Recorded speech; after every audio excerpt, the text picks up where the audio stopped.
Hello everyone, and welcome back to the Principles of Management chapter. This is the part 2 of the chapter. तो I hope आपको part 1 पूरा अच्छे से समझ में आ गया होगा और आप अपने एंड से भी बुक से या जहाँ से भी आप पढ़ रहे हैं वहाँ से आप उस पार्ट को कंप्लीट कर चुके होंगे. Now we are moving to the second part. अब यहाँ पर जैसे फर्स्ट पार्ट में we studied about Henry Fayol's principles. इस पार्ट में हम लोग एफ डब्ल्यू टेलर के प्रिंसिपल्स को देखेंगे. Not just principles, we are also going to see techniques of management as per F W Taylor. Techniques of management वाला part सिर्फ CBSE के लिए रहेगा. As I told you, this chapter is not completely for ISC. तो ISC वाला part बस यहीं पे ख़त्म हो जाएगा टेलर के प्रिंसिपल्स के साथ साथ. ठीक है. अब देखो एक बात और है कि सीबीएसई वालों के लिए बुक्स में, मतलब सीबीएसई के बुक्स में 4 प्रिंसिपल्स दिए हुए रहते हैं और आईएससी के बुक्स में 6 प्रिंसिपल्स दिए हुए रहते हैं. ठीक है. तो थोड़ा ये एक कंफ्यूजन वाला पॉइंट है. दोनों बोर्ड्स के कंटेंट अलग अलग है. थोड़ा होना नहीं चाहिए वैसे, बट होता है. ठीक है. आईएससी वाले बुक्स में थोड़ा अलग टाइप से दिखाया जाता है, सीबीएसई वाले बुक्स में अलग टाइप से दिखाया जाता है. तो हम जैसा सीबीएसई में दिखाया जाता है वैसे ही दिखाएंगे और फिर जैसा आईएससी में दिखाया जाता है वैसा दिखाएंगे. ठीक है. तो दोनों के लिए सेपरेटली इसी वीडियो में हम लोग करेंगे. आप बस फोकस रखो अपना तो आपका हो जाएगा काम. And then will move to techniques of management. That part will only be for CBSE. So I will inform कहाँ पे क्या करना है, दैट आई विल इन्फॉर्म. चलिए शुरू करते हैं. तो सबसे पहले आता है टेलर्स साइंटिफिक मैनेजमेंट. ठीक है. एफ डब्ल्यू टेलर को फादर ऑफ साइंटिफिक मैनेजमेंट भी बोला जाता था. एंड आपको ये याद रखना है कि he was called father of scientific management because questions आए हैं कभी कभार पास्ट में कि who is known as father of scientific management. अब देखो दो ही कैरेक्टर है आपके बीएसटी में, एक हेनरी फ्योल है और एक एफ डब्ल्यू टेलर है. तो कन्फ्यूजन में कुछ लोग कभी कभार हेनरी फ्योल का भी नाम लिख कर आते हैं. हमें वो नहीं लिखना है. We have to write F W Taylor. Next part पे चलते हैं. प्रिंसिपल बहुत इंपॉर्टेंट पार्ट है और पूरा अटेंशन हम लोग देंगे यहाँ पे. एनर्जी लेवल एकदम हाई होना चाहिए. सीबीएसई के लिए पहले हम लोग 4 पॉइंट देखेंगे, देन नेक्स्ट स्लाइड में हम लोग आईएससी के लिए देखेंगे और आईएससी का टॉपिक उधर ही खत्म हो जाएगा. आईएससी वाले बच्चे फिर चले जाएंगे. ठीक है. So principles of scientific management according to CBSE. सबसे पहला, अच्छा पहला तो प्रिंसिपल जो है ना वो कॉमन है, आईएससी और सीबीएसई की कॉमन है, फर्स्ट टू. सो सबसे पहला बोल रहा है science not rule of thumb. मतलब आप जब मैनेज कर रहे हैं, ये F W Taylor is telling to the managers कि आप जब मैनेज कर रहे हो तो make sure that your decisions are scientifically based. Scientifically based मतलब फैक्ट्स के बेसिस पे डिसीजन लो, टाइम टेस्टेड डिसीजन लो, ऐसे डिसीजन लो जो पहले भी लिए गए हैं और सक्सेसफुल रहे हैं. वैसे डिसीजंस को आपको अप्लाई करना है. Don't try new things, don't do guess works, क्योंकि आपके गेस वर्क के चक्कर में ऑर्गेनाइजेशन को करोड़ों का नुकसान हो सकता है.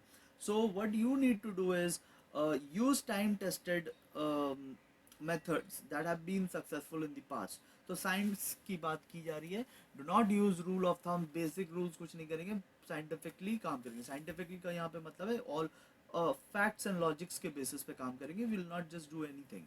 ठीक है. नेक्स्ट पार्ट बोल रहा है हार्मनी एंड नॉट डिस्कॉर्ड.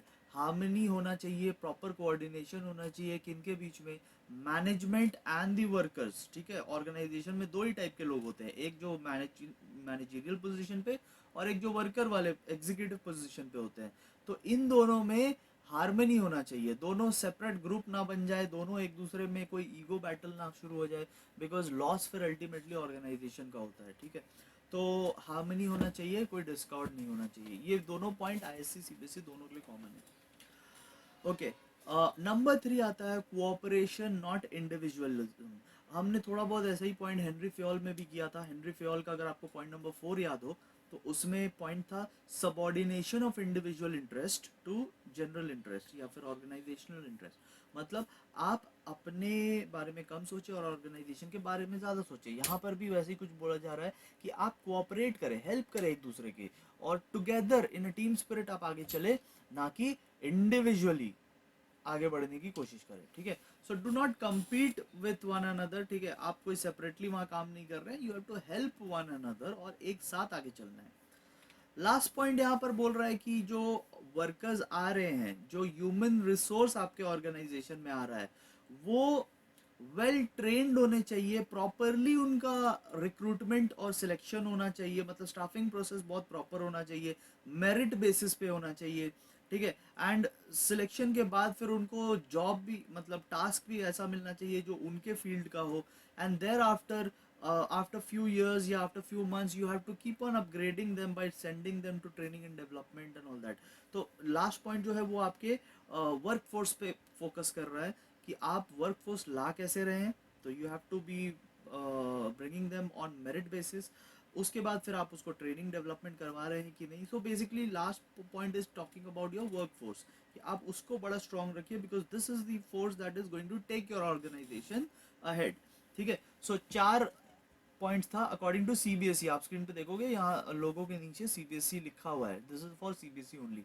तो सीबीएसई में 4 पॉइंट्स है। Science not rule of thumb, gas work ना करे, टाइम टेस्टेड मेथड्स को यूज करे, हारमनी रखे मैनेजमेंट और ऑर्गेनाइजेशन के वर्कर्स के बीच में, सो दैट ये जो टीम है, ये टीम एक साथ आगे बढ़े, कोऑपरेट करे, एक दूसरे के साथ हेल्प करे, एक दूसरे के साथ compete ना करे। आपको इंडिविजुअली वहाँ पे काम करने नहीं आए, कोई मैच नहीं हो रहा है, कोई कंपटीशन नहीं है।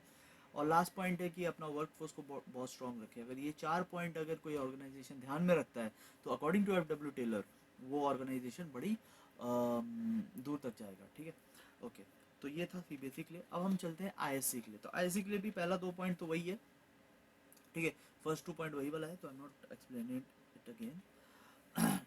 पॉइंट नंबर 3 में एफ डब्ल्यू टेलर ने नोटिस किया, ठीक है। देखो ये सब प्रिंसिपल्स कैसे बने, एक्सपेरिमेंट ऑब्जर्वेशन के बेसिस पे। तो एफ डब्ल्यू टेलर ने अपने वर्क टाइम में, मतलब जब वो काम करते थे, तो ही नोटिस्ड कि देखो मैनेजमेंट और वर्कर्स के बीच में ना मेन लड़ाई किस बात को होता है। देखो ऑर्गेनाइजेशन में मेन लड़ाई होता है, मेन ईगो बैटल होता है, मेन पॉलिटिक्स जो होता है ऑर्गेनाइजेशन में, वो किस चीज़ को लेकर होता है, पैसा। ठीक है। तो अगर पैसा बहुत ज़्यादा हो ना, तो पैसा अगर बहुत ज़्यादा हो तो कोई प्रॉब्लम ही नहीं है फिर तो। ठीक है। मेन लड़ाई तो पैसे के लिए होता है अल्टीमेटली। जो जितने भी डिफरेंस ऑफ ओपिनियन, जितने भी कॉन्फ्लिक्ट्स होते हैं, वो मनी को लेकर के आ जाते हैं। तो अगर मनी बहुत है ना, तो फिर तो कोई कॉन्फ्लिक्ट ही नहीं होगा। तो इसने बोला कि देखो आप जो आउटपुट बना रहे हो, ऑर्गेनाइजेशन जो प्रोडक्शन कर रहा है, let's not restrict it, maximum output करते हैं। ठीक है, जितना बना सकते बनाते हैं, जितना बेच सकते हैं बेचते हैं। क्योंकि अगर जितना ज़्यादा बेचेंगे उतना ज़्यादा हम लोग सरप्लस जनरेट करेंगे, और जितना ज़्यादा सरप्लस जनरेट होगा उतना मैनेजमेंट और वर्कर्स के बीच में बटेगा। बात क्लियर है। तो इतना अगर मतलब ज़्यादा अगर पैसा बांटने को होंगे तो कॉन्फ्लिक्ट्स कम होंगे। हाँ, अगर आप कम कम बना रहे हैं, कम बेच रहे हैं, कम प्रॉफिट कर रहे हैं, कम सरप्लस कमा रहे हैं, तो अब कम है और लोग हो गए ज़्यादा, तो अभी कॉन्फ्लिक्ट होगा फिर। ठीक है। तो इस कॉन्फ्लिक्ट को सॉल्व करने के लिए ही सेड कि देखो सारे फसाद की जड़ जो है वो है पैसा। तो इस प्रॉब्लम को सॉल्व करो, ऑर्गेनाइजेशन अच्छा से आगे बढ़ेगा। ओके, नेक्स्ट पॉइंट बोल रहा स्टैंडर्डाइजेशन। स्टैंडर्डाइजेशन से यहाँ पे उसका मतलब है कि देखो ऑर्गेनाइजेशन में हर कुछ, हर किसी के लिए स्टैंडर्ड होने चाहिए। मतलब जैसे कि किसी के लिए रूल है कि आपको सुबह 9 बजे आना है और शाम को 5 बजे जाना है, तो it should be applicable to all people. मतलब किसी को कोई फेवरेटिज्म नहीं होना चाहिए कि अच्छा ठीक है तुम्हारे अंकल का ऑफिस है, तुम आओ आराम से, तुम जाओ जब मर्जी जाना है। ठीक है। गर्ल्स के लिए अलग रूल, बॉयज़ के लिए अलग रूल, सीनियर्स के लिए अलग रूल, जूनियर्स के लिए अलग रूल। तो ऐसा नहीं होना चाहिए रिलीजन बेसिस पे या फिर कास्ट के बेसिस पे कोई रूल बन रहे हैं, किसी को फेवर मिल रहा है, किसी को फेवर नहीं मिल रहा है, ऐसा नहीं। एवरीथिंग शुड बी स्टैंडर्ड, चाहे वो वर्क कंडीशन हो, चाहे वो टूल्स एंड इक्विपमेंट्स हो। किसी को आप बढ़िया कंपनी का लैपटॉप दे रहे हैं, किसी को आप सेकेंड हैंड लैपटॉप दे रहे हैं। ठीक है। किसी को आप एसी रूम में बैठा रहे हैं, किसी को आप फैन के नीचे बैठा रहे हैं। तो डिफरेंसेस नहीं होने चाहिए, सेम लेवल पे सेम रूल्स होने चाहिए सबके लिए। ठीक है ना, सेम लेवल पे same rule, there should be standardisation. Even production process में स्टैंडर्डाइजेशन होना चाहिए।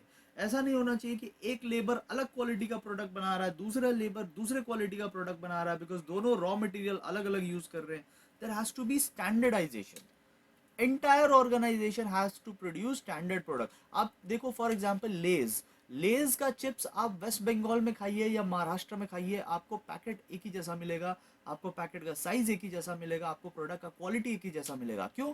क्योंकि उनके यहाँ पे स्टैंडर्डाइजेशन है। ठीक है। तो quality wise, tools and equipment wise, work condition wise, rules and regulation wise, हर चीज में स्टैंडर्डाइजेशन होना चाहिए. Thing should be standard for all. ठीक है, डिफरेंसेस नहीं. Scientific selection and all that, यही सब पॉइंट उसमें. अभी सीबीएसई वालों का लास्ट में हमने देखा था कि सिलेक्शन जो कर रहे हैं स्टाफ का, दैट शुड बी साइंटिफिक, मतलब मेरिट बेसिस पे. ट्रेनिंग एंड डेवलपमेंट रेगुलरली होना चाहिए, बिकॉज यही वो लोग हैं जो आपके ऑर्गेनाइजेशन के लिए काम करेंगे. अगर ये जोन आपका वीक रह गया तो ऑर्गेनाइजेशन वीक हो जाएगा. ठीक है, because these are the people who are working for your organisation. Last point है डिवीजन ऑफ वर्क. ये हेनरी फ्योल का फर्स्ट पॉइंट था. डिवीजन ऑफ वर्क, काम बांटो. काम बांटने से एफिशिएंसी बढ़ेगा, because everyone will be getting the work in which they excel. तो फिर मतलब टाइम वेस्ट नहीं होगा, वो लोग स्लो डाउन नहीं होंगे, एंड एफिशिएंसी भी बढ़ेगा, इफेक्टिवनेस भी बढ़ेगा. ठीक है, so this was Taylor's scientific management principles. ठीक है, फॉर आईएससी. आईएससी के लिए टॉपिक हो जाता है यहीं पे ख़त्म. आगे आने वाले टॉपिक जो है वो हम लोग सिर्फ सीबीएसई के लिए करेंगे. ठीक है, तो आईएससी वालों, हम लोग मिलेंगे नेक्स्ट चैप्टर. बिजनेस इन्वायरमेंट का चैप्टर रहेगा, chapter number 3. So till then goodbye, और अपने पढ़ाई को कंटिन्यू रखिए. ठीक है, सीबीएसई वाले आगे चलेंगे. अब हम देखने जा रहे हैं टेक्निक्स ऑफ एसएम. एसएम मतलब साइंटिफिक मैनेजमेंट, टेलर का साइंटिफिक मैनेजमेंट बेसिकली. अभी आगे जितना डिस्कशन है सब टेलर के हिसाब से हो रहा है, एफडब्ल्यू टेलर के हिसाब से. Techniques of scientific management. देखो प्रिंसिपल्स क्या था, प्रिंसिपल तो गाइडलाइंस थे, प्रिंसिपल्स तो गाइडलाइंस है. अभी आ रहा है टेक्निक्स. टेक्निक्स मतलब अब काम कैसे करेंगे. ठीक है, उसके ऊपर मतलब अब जो फोकस हो रहा है ना, फोकस एकदम ग्राउंड लेवल पे हो रहा है. अब ऊपर ऊपर की बातें नहीं हो रही है, स्ट्रैटेजीज एंड ऑल ये सब की बातें नहीं हो रही है, डिसीजन मेकिंग उसकी बातें नहीं हो रही. अब प्रोडक्शन की बातें होंगी, एकदम ग्राउंड लेवल पे जो जो काम होता है ना, उन चीजों का बात होगा. तो उस पर हम लोग आते हैं. सो टेक्निक्स ऑफ मैनेजमेंट में सबसे पहले we are talking about functional foremanship. We are talking because Taylor ने बोला है. ठीक है, तो we are discussing Taylor still. Functional foremanship. Now functional foremanship का मतलब क्या होता है. देखो फोरमैनशिप का मतलब होता है सुपरवाइजर, और फंक्शनल फोरमैनशिप का मतलब एक एक फंक्शन के लिए सुपरवाइजर बनाना है. अभी देखते हैं पॉइंट क्या है. सबसे पहले फैक्ट्री का काम हम लोग देखते हैं. तो एक फैक्ट्री मैनेजर रहेगा. अब फैक्ट्री मैनेजर दो टाइप के काम करवाएगा. अगर आप एक फैक्ट्री को इमेजिन करें, फैक्ट्री क्या होता है, फैक्ट्री एक ऐसा जगह होता है जहाँ प्रोडक्शन चलता है. तो प्रोडक्शन में दो फेजेस आते हैं. पहले हम लोग प्लान करेंगे, देन हम लोग प्रोड्यूस करेंगे. पहले प्लान देन प्रोड्यूस. ठीक है, तो प्लानिंग लेवल पे 4 लोग रहते हैं और प्रोडक्शन लेवल पे 4 लोग रहते हैं. ये लोग कौन है, ये लोग मैनेजर्स है. मतलब मैनेजर्स नहीं बोलेंगे, इंचार्ज है. They are incharge, they are foreman. Foreman मतलब एक टाइप से सुपरवाइजर बोल सकते हो. ठीक है, तो फंक्शन के बेसिस पे सुपरवाइजर बनाया गया है. आप देखो प्लानिंग के बेसिस पे 4 है. ठीक है, प्लानिंग के बेसिस पे 4 है एंड प्रोडक्शन के बेसिस पे 4 है. सबसे पहला आ रहा है अपना इंस्ट्रक्शन कार्ड क्लर्क. ठीक है, इंस्ट्रक्शन कार्ड क्लर्क का क्या काम है, उसे इंस्ट्रक्शन प्रिपेयर करना है जो वर्कर्स फॉलो करेंगे. Instruction card clerk will be making instructions. नाम से ही समझ में आएगा. रूट क्लर्क, अब रूट क्लर्क क्या करता है, रूट डिसाइड करेगा. तो ये प्रोडक्शन का सीक्वेंस डिसाइड करेगा, right. He is going to decide the sequence of production. Then time and cost clerk. अब देखो नाम से समझ में आ जाना चाहिए. ठीक है, time and cost clerk cost sheet बनाएगा. ठीक है, plus is going to fix all the dates and time, कब तक प्रोडक्शन हो. देखो प्लानिंग हो रहा है ना, तो प्लानिंग में हम लोग डिसाइड करेंगे कि कब तक हमारा प्रोडक्शन हो जाना चाहिए, कितने कॉस्ट पे हमारा प्रोडक्शन हो जाना चाहिए. डिसिप्लिनेरियन, अब नाम से समझ में आना चाहिए, डिसिप्लिन मेंटेन करने का काम है इसका, ऑर्डर एंड ऑल दैट वो सब मेंटेन करेगा. अब हम लोग आते हैं प्रोडक्शन लेवल पे. प्रोडक्शन लेवल पे 4 टाइप के लोग रहेंगे. पहला रहेगा स्पीड बॉस. स्पीड बॉस का काम रहेगा कि स्पीड में काम हो, एक्यूरेसी के साथ टाइम पे कंप्लीशन हो. ठीक है, तो स्पीड बॉस देखेगा कि स्पीड कैसा चल रहा है काम का. Then we have gang boss. Gang boss देखेगा कि सारे जो मटेरियल वगैरह, मशीन, टूल्स, इक्विपमेंट्स लगेंगे वो सब है कि नहीं. मतलब ये सारा अरेंजमेंट का रिस्पॉन्सिबिलिटी गैंग बॉस का. Then we have repair boss. अब रिपेयर बॉस, अब मान लो जो गैंग बॉस ने जो मटेरियल दिया वो खराब हो गया, तो रिपेयर कौन करेगा, रिपेयर बॉस रिपेयर करेगा. And lastly inspector. Inspector inspect करेगा कि जो क्वालिटी ऑफ प्रोडक्शन है वो अच्छा हो रहा है कि नहीं. तो हर चीज़ के लिए इंचार्ज है, और अगर ये सारे इंचार्ज अपना काम अच्छे अच्छे से करेंगे तो प्रोडक्शन फैक्ट्री में बहुत अच्छे से हो जाएगा. तो एक बार ये गो थ्रू कर लेना. ठीक है, if you don't have this notes copy कर लो इसको. ठीक है, पॉज करके कॉपी करना. I am moving ahead. Next हम लोग आ रहे हैं standardisation and simplification of the work. तो ये कौन बोल रहा है? ये बोल रहा है F W Taylor. F W Taylor बोल रहा है कि आप अपने काम को दो दो चीजों में बांटे। पहला तो काम को स्टैंडर्डाइज करें, दूसरा स्टैंडर्डाइज का मतलब आपको समझ में आ गया होगा, अभी नहीं भी आया तो अभी फिर समझ लेंगे। स्टैंडर्डाइज करे अपने काम को और सिंपल करे अपने काम को। Who is saying this? F W Taylor is saying this. किसको बोल रहा है? मैनेजर्स को बोल रहा है। तो एफ डब्ल्यू टेलर बोल रहा है कि देखो भाई, काम को स्टैंडर्डाइज करो। स्टैंडर्डाइज का मतलब होता है कि आप हर किसी के लिए सेम चीज होना चाहिए। जैसे स्टैंडर्ड टूल्स एंड इक्विपमेंट्स, ठीक है, सबके लिए सेम होना चाहिए। अब जैसे हमारा अकेडमी है, तो अकेडमी में मान लो हम लोग जैसे व्हाइट बोर्ड में पढ़ाते हैं, तो कोई व्हाइट बोर्ड में पढ़ा रहा है, कोई ब्लैक बोर्ड में पढ़ा रहा है, कोई मार्कर यूज कर रहा है, कोई चौक यूज कर रहा है, ठीक है, किसी के पास बोर्ड ही नहीं है। तो इसमें क्या होता है ना, स्टैंडर्डाइजेशन नहीं रह जाता है, क्वालिटी ऑफ वर्क, पूरा अकेडमी का रेपुटेशन चला जाएगा, पूरा ऑर्गेनाइजेशन का रेपुटेशन चला जाएगा, ठीक है। तो सिमिलरली हर ऑर्गेनाइजेशन में स्टैंडर्ड होना चाहिए टूल्स का, मेथड ऑफ वर्क, ठीक है। सब कोई अगर एक ही टाइप से काम करे, आप देखो लेस का, जैसे वी टुक एन एग्जांपल, आप इंडिया में कहीं पे भी खाइए लेस, आपको सेम क्वालिटी मिलेगा। क्यों? क्योंकि उनका मेथड बनाने का एक ही है। कहीं पे भी मतलब आप कश्मीर में जाके खाओ या केरला में जाकर खाओ, एक ही टाइप का मिलेगा। भाई, everywhere everywhere they have the same method of production, same quality of production, same tool, same machine, same way of working. तो एक ही जैसा उनका प्रोडक्ट्स होता है। सेम वर्किंग कंडीशन होना चाहिए हर लोगों के लिए, सेम मटेरियल सब कोई यूज़ करे। ऐसा नहीं कि एक जगह बहुत अच्छा क्वालिटी वाला मटेरियल यूज़ हो रहा है, एक जगह खराब क्वालिटी वाला मटेरियल यूज़ हो रहा है, then there will be difference in production. Quality same होना चाहिए ना। दैट सिंप्लीफिकेशन, काम को सिंपल रखो भाई, काम को ज़्यादा कॉम्प्लेक्स मत कीजिए, काम को सिंपल रखिए, it will save time. The purpose of simplification is to eliminate unnecessary diversity. Product diversity in products होना चाहिए था, डाइवर्सिटी इन प्रोडक्ट्स, ठीक है। तो अननेसेसरीली आप प्रोडक्ट्स को बहुत कॉम्प्लेक्स ना कर दे, बिकॉज उसमें टाइम जाता है। Every time you produce it you lose time, और मटेरियल भी लूज होगा। तो कीप इट सिंपल, जो चीज़ के लिए प्रोडक्ट है बस उतना बनाओ ना। The advantages of simplification, simplify करने से क्या क्या एडवांटेज मिलता है? आपका इकोनॉमिकल रहेगा, मतलब आपके लिए इकोनॉमिकल रहेगा। लेबर के लिए भी कम कॉस्ट लगेगा, बिकॉज ज़्यादा मेहनत नहीं करना है, the work is now simple, तो लेबर का खर्चा बचाएगा। Reduction in raw material, because ज़्यादा काम करोगे तो ज़्यादा रॉ मटेरियल लगेगा, सिंपल काम करोगे तो सिंपल रॉ मटेरियल लगेगा। So he talks about standardization and simplification of work. Next हम लोग चल रहे हैं now method study. What is method study? Method study is finding the best possible method of doing everything. कुछ भी काम कर रहे हो, उसका बेस्ट मेथड क्या है? बिकॉज अगर आप बेस्ट मेथड करेंगे यूज, तो रॉ मटेरियल भी बचेगा, टाइम भी बचेगा, ठीक है। तो the best, to find the best way या the best method of working, इसको बोलते हैं मेथड स्टडी। मतलब आप कुछ भी करो, जैसे आप पढ़ाई भी करते हैं, तो find out which is the best way of doing it, तो फिर आप उस सब्जेक्ट में सबसे अच्छा मार्क्स स्कोर कर पाएंगे, ठीक है। जैसे मैथ्स में for example, what is the best way of doing it? By practising it, ठीक है। अगर आप प्रैक्टिस नहीं कर रहे हैं, आप सिर्फ बुक से देख रहे हैं सॉल्व्ड इन न्यूमेरिकल्स, तो वो आपके लिए बहुत ज़्यादा हेल्पफुल नहीं रहेगा। That is not the best method of doing it. The best method is practising.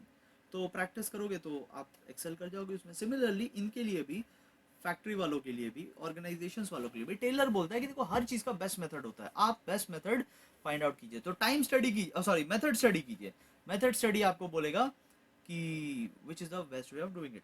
तो चाहे रॉ मटेरियल लेवल पे हो, चाहे वर्क इन प्रोग्रेस लेवल पे हो, या फिर फिनिश गुड्स लेवल पे हो, डिलीवरी करने जा रहे हैं फिनिश गुड्स का, या फिर कोई भी लेवल पर हो, आपको डिसाइड करना है कि what is the best way of doing it, ठीक है। The best method of in every level will help you to save cost, to save material, to save time, to save all sorts of expenses.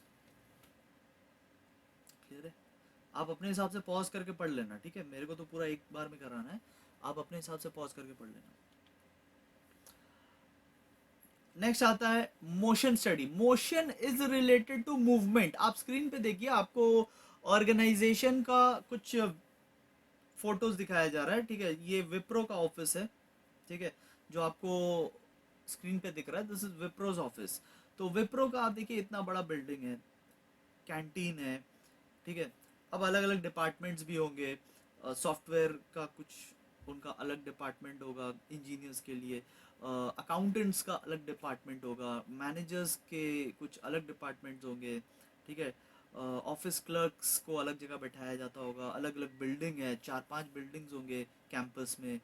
Okay then थोड़ा recreation के लिए उनके पास आप देखो garden है इतना अच्छा। तो इतना सारा चीज़ है, लोग आना जाना करते हैं, आने जाने को हम लोग बोलते हैं मोशन, मूवमेंट। मूवमेंट का स्टडी करने को बोला जा रहा है, ठीक है। बिकॉज देखो मूवमेंट करने के वक्त में क्या होता है ना, बहुत ज़्यादा टाइम वेस्ट हो जाता है। अब सपोज लंच करने सब जा रहे हैं कैंटीन, और कैंटीन है 2 बिल्डिंग दूर, तो जाएंगे फिर वापस आने टाइम आएंगे। अभी देखो जाने में आने में कितना टाइम वेस्ट हुआ। अगर सब वहीं पर टिफिन खा ले अपने डेस्क पर तो टाइम सेव हो सकता है। अब कोई अकाउंट्स डिपार्टमेंट में जा रहा है, अकाउंट्स डिपार्टमेंट से जाना है उनको प्रोडक्शन डिपार्टमेंट में, प्रोडक्शन डिपार्टमेंट है 2 बिल्डिंग बाद, तो अकाउंट्स डिपार्टमेंट से उतरोगे फिर जाओगे फिर प्रोडक्शन डिपार्टमेंट में चढ़ोगे फिर वहां से इधर इधर, तो क्या ना काफी टाइम लॉस होता है। आप खुद ही सोचे ना, आपके स्कूल में आप जब आप सिर्फ गेम्स पीरियड में दौड़ के जाते हैं, आप सिर्फ गेम्स पीरियड में दौड़ कर जाते हैं, लेकिन बाकी पीरियड में सोचो लाइब्रेरी जाने टाइम आप कितना टाइम वेस्ट करते हैं। क्लास से निकलोगे, लाइन लगेगा, फिर आप जाएंगे लाइब्रेरी, कंप्यूटर लैब जाएंगे, सेकेंड लैंग्वेज के लिए आप निकलेंगे, तो आप कितना टाइम वेस्ट होता है उसमें आने जाने में। सोचो अगर वो चीज़ वहीं पर हो जाए, आपके लिए तो डिसएडवांटेज है, लेकिन अगर वो चीज़ वहीं पर हो जाए तो कितना टाइम सेव हो सकता है, और वो टाइम में आप कितना प्रोडक्शन कर सकते हैं डेली बेसिस पे। तो सोचो वीकली बेसिस पे कितना प्रोडक्शन होगा, मंथली बेसिस पे, एनुअल बेसिस पे कितना ज्यादा प्रोडक्शन हो सकता है अगर हम मोशन का स्टडी करें, मूवमेंट में जो टाइम लॉस हो रहा है उसका स्टडी करें। So focus is on the movement, aim is to eliminate wasteful movements, जो बिना मतलब का मूवमेंट हो रहा है। मेरे को अकाउंट्स डिपार्टमेंट से प्रोडक्शन डिपार्टमेंट में जाना था, 2 बिल्डिंग घूम के जाना पड़ा, ये जो इतने दूर गए इसका तो कोई काम नहीं था, मेरे को तो सीधा वहां से यहाँ पहुंचना था, यहाँ से वहां पहुंचना था। अगर दोनों कैबिन्स, अकाउंट मैनेजर और प्रोडक्शन मैनेजर का कैबिन अगल बगल होता, कितना टाइम बच जाता है कि नहीं। तो मूवमेंट पे स्टडी करने को बोला है टेलर ने। उसने बोला कि देखो भाई सेटअप अपने ऑर्गेनाइजेशन का ऐसा रखो कि मूवमेंट में ज़्यादा टाइम लॉस ना हो, ठीक है। स्कूल्स में भी वैसे ही होना चाहिए, ज़्यादा टाइम लॉस ना हो मूवमेंट में। लाइब्रेरी जा रहे हो, कंप्यूटर लैब जा रहे हो, गेम्स पीरियड में तो चलो दौड़ के चले जाते हैं, बट बाकी पीरियड का क्या। Next, time study. तो कोई भी चीज़ को कम टाइम में करने का स्टडी है time study. To eliminate, sorry, to estimate the time taken to complete the work, कितना टाइम लगेगा किसी चीज़ को करने में, ठीक है। The purpose of the study, so that आपको स्टैंडर्ड टाइम पता चल जाए, you get to know what is the standard time of doing it. जैसे मान लो ये चैप्टर को करने का आप जब घर पे पढ़ोगे तो आप एस्टिमेट करते हैं कि ये चैप्टर घर पे करने में मेरे को 3 आवर्स लगेगा with question answer and all that, 3 hours लगेगा। तो 3 आवर्स क्या हो गया, आपका स्टैंडर्ड टाइम हो गया। फिर to determine fair days work for workman, अब 3 घंटा लगेगा। अब आप डिटरमाइन करेंगे कि एक दिन में मेरे को कितना पढ़ना है। अगर एक दिन में इफ आई गिव 1 आवर तो 3 दिन में कंप्लीट हो जाएगा। तो एक दिन में कितना करना चाहिए मेरे को, एक दिन का पता लगाइए कि अच्छा अगर आज हम 1 घंटे पढ़ते हैं, कल 1 घंटे पढ़ते हैं, और डे आफ्टर टुमारो परसों 1 घंटे पढ़ते हैं, तो मेरा ये काम हो सकता है। तो डेली बेसिस पे कितना करना है वो भी एस्टिमेट कीजिए। कितने वर्कर्स लगेंगे, अब ये तो ऑर्गेनाइजेशन के हिसाब से है, आपके पढ़ाई में तो सिर्फ आप ही लगोगे, ठीक है, या हो सकता है कोई पार्टनर आपको ढूंढना पड़ जाए, बट ऑर्गेनाइजेशन में एक काम को करने के लिए कितने वर्कर्स लगेंगे। बिकॉज वर्कर के बेसिस पे आप कॉस्ट डिटरमाइन करेंगे कि अच्छा 10 वर्कर लगेंगे तो 10 वर्कर लगेंगे तो 5,000 का खर्चा लग जाएगा, इसमें 20 वर्कर लगेंगे तो 10,000 का खर्चा लग जाएगा। तो वर्कर के हिसाब से कॉस्ट आपका लग जाता है, जितने ज़्यादा वर्कर उतना ज़्यादा कॉस्ट। तो time study is all about this, ठीक है।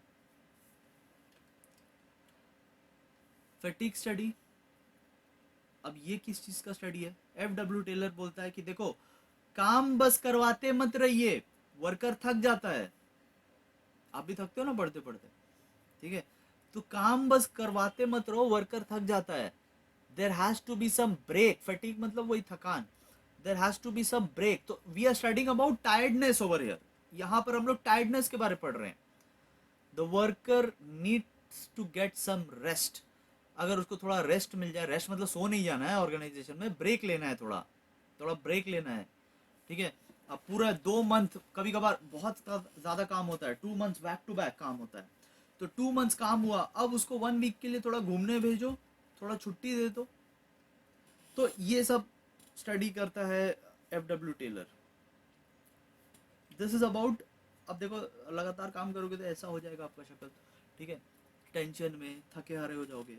तो फैटिग स्टडी क्या बोलता है? फैटिग स्टडी बोलता है कि देखिए, आप ब्रेक्स लीजिए. ठीक है. वो चाहे मंथली बेसिस पे हो, चाहे वीकली बेसिस पे हो, चाहे डेली बेसिस पे हो. ठीक है. तो आप ब्रेक लीजिए. ब्रेक लेने से क्या होता है, आपका एफिशिएंसी जो है वो वापस आता है, आपका एनर्जी जो है वो वापस आता है. That is why I tell you every time, 4-5 slide हो गया, देन आई टेल यू कि भाई पॉज कर लो, पॉज करके एक बार पढ़कर आओ. ठीक है. थोड़ा रेस्ट ले लो, फिर वापस आओ.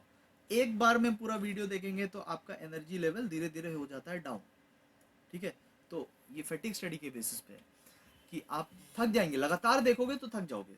तो you need to keep on pausing time to time and then keep on coming back to estimate the amount and the frequency of rest needed while performing a work.